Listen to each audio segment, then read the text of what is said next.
qui est sûr, ce qui est une réalité, les gars, c'est qu'aujourd'hui, Gershon est sorti sur les derniers matchs de la rotation de Sénix. Regardez, en temps de jeu, c'est assez dur. Il avait commencé avec 12, 13, 16 minutes.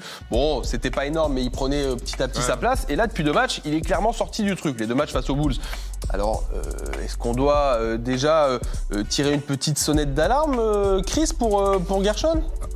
Si, là, c'est clair que ça va pas du tout. 2 minutes pour ce genre de joueur ne rime absolument à rien. C'était un des plus gros free agents que les Knicks ont signé. C'est pas pour le mettre au bout du banc. C'est l'explication de Mike Brown. Je vois pas du tout comment on peut parler de 9,5. C'est qui le demi? C'est bizarre. C'est bizarre cette explication-là. On a l'impression que Mike Brown, Gershon, c'est pas son genre de joueur.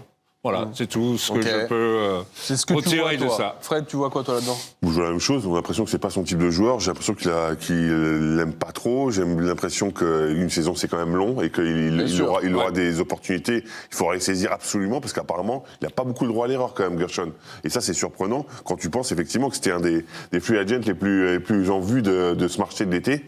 Je suis très surpris qu'on ne veuille pas le relancer à tout prix. Ouais. Il faut qu'il se fâche, puis quand il rentre, qu'il casse tout. Quoi. Ouais, c'est ça, mais il n'a pas de choix. Il faut qu'il fasse se remarquer, parce qu'on va pas lui donner du temps de jeu. Il faut qu'il aille l'arracher.